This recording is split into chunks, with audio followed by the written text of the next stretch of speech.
Hello viewers, welcome in Alka's Botany channel. Today we are going to learn structure and function of ribosome, an important cell organelle of endomembrane system. I am Dr. Alka Inamdr in Alka's Botany channel. Please like, share and subscribe the channel.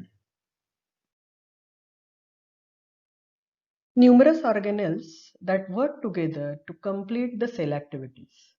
One of the essential cell organelles are ribosomes, which are in charge of protein synthesis. A ribosome is a complex molecular machine found inside the living cells that produce proteins from amino acids during the process called protein synthesis or translation. The process of protein synthesis is a primary function which is performed by all living cells. Ribosomes are specialized cell organelles and found in both prokaryotic and eukaryotic cells. Every living cell requires ribosomes for the production of proteins. Thus, ribosomes are most important cell organelles composed of RNA and protein that converts genetic code into chains of amino acids. These cellular particles, having average diameter of 23 nanometers and are made up of 40% to 60% of ribosomal RNA and several protein molecules. The ribosome particles are rich in RNA content. Robertson in 1958 used the term ribosome to these ribonucleoprotein particles. Now we come up to the location of ribosomes in a cell. Ribosomes are organelles located inside the animal cell, human cell and plant cells. Ribosomes situated in the areas of the cytoplasm. They are seen scattered in the cytoplasm. A few are connected to the endoplasmic reticulum and are called the rough endoplasmic reticulum. Numerous ribosomes can be connected to the equivalent mRNA strand, and this structure is known as polysome. The ribosomes seen in the chloroplast and mitochondria of eukaryotic cells. There could be up to 10 million ribosomes. The size and structure of ribosome, in which ribosomes are made up of proteins and ribonucleic acid, which is called as RNA, in almost equal amounts. Ribosomes comprise of two subunits that are suitably composed and function as one to translate the mRNA into polypeptide chain amide protein synthesis. It is composed of a large and small subunit. These particles are denoted or measured by their sedimentation coefficient S, which is a Wedberg unit for sedimentation coefficient. Due to the fact that they are made from two subunits of different size, they are a little longer in the hinge than in diameter. They vary in size between prokaryotic cells and eukaryotic cells. The association and dissociation of ribosomal subunits depends on magnesium ion concentration in the cytoplasm. If magnesium ion concentration is lowered, the two subunits fall apart and get separated. The structure of ribosome comprises two sections known as subunits. The smaller subunit is the place the mRNA binds and it decodes, whereas the bigger subunit is the place the amino acids are included.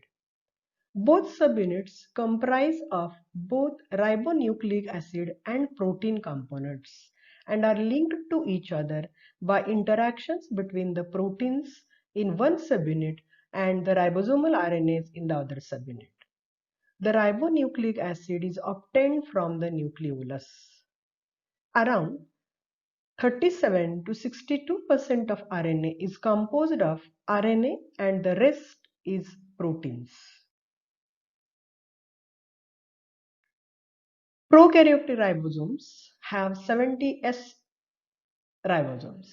The prokaryotic is comprised of 30 S sedimentation coefficient and 50 S Subunit meaning 70s for the entire organelle equal to the molecular weight of 2.7 into 106 Daltons.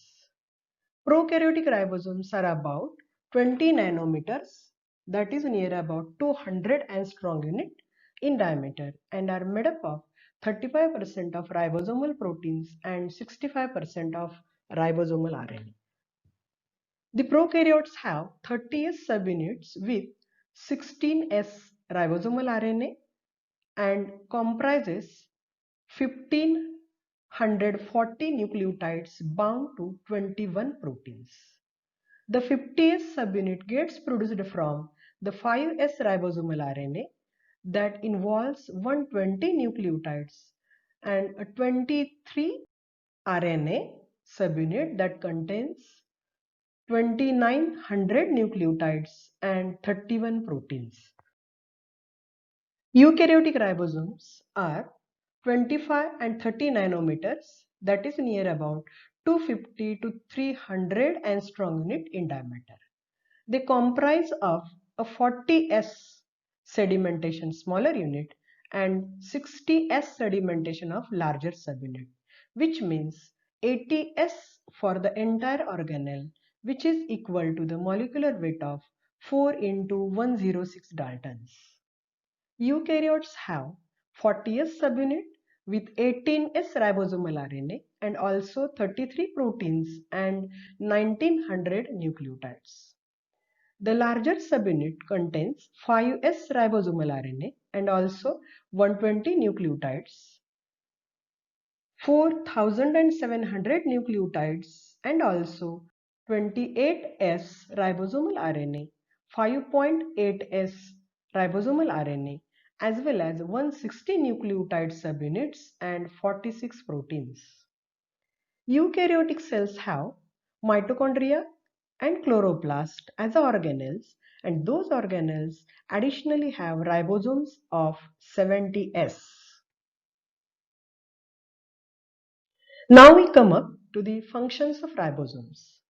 It assembles amino acid to form proteins that are essential to carry out cellular functions. The DNA produces mRNA by the process of DNA transcription. The mRNA is synthesized in the nucleus and is transported to the cytoplasm for the process of protein synthesis. The ribosomal subunits in the cytoplasm are bound around mRNA polymers. The tRNA then synthesizes proteins. The proteins synthesized in the cytoplasm are utilized in the cytoplasm itself, and the proteins synthesized by bound ribosomes are transported outside the cell. When it comes to the main function of ribosomes, they assume the role of bringing together amino acids to form a particular proteins, which are important for completing the cell's activities. Protein is required for numerous cell functions, that is, for example, directing chemical processes and fixing the damages. All these are considered in three parts, and one of them is translation of information from the nucleus. It is formed by two subunits joined together. A ribosome is used to translate the encoded information carried by the messenger RNA from the nucleus. Interestingly, numerous ribosomes can attach to a single strand of mRNA, which is called as polysome. After successful synthesis of polypeptide chain, the two previously joined subunits separate. Second one, joining amino acids together. With the use of the transfer RNA, the ribosomes joins together the amino acids that were gathered from the cytoplasm. Ribosomes can astronomically link more than 200 amino acids per minute. With such a rate, small-sized proteins can be formed easily. However, larger proteins would need at least 2 to 3 hours to be completed. And third one, important function, transmission of polypeptide chain. After the formation of functional polypeptide chain, the protein product will now fold to create a three-dimensional working structure. However, some proteins may have started folding into this form even during the start of the synthesis.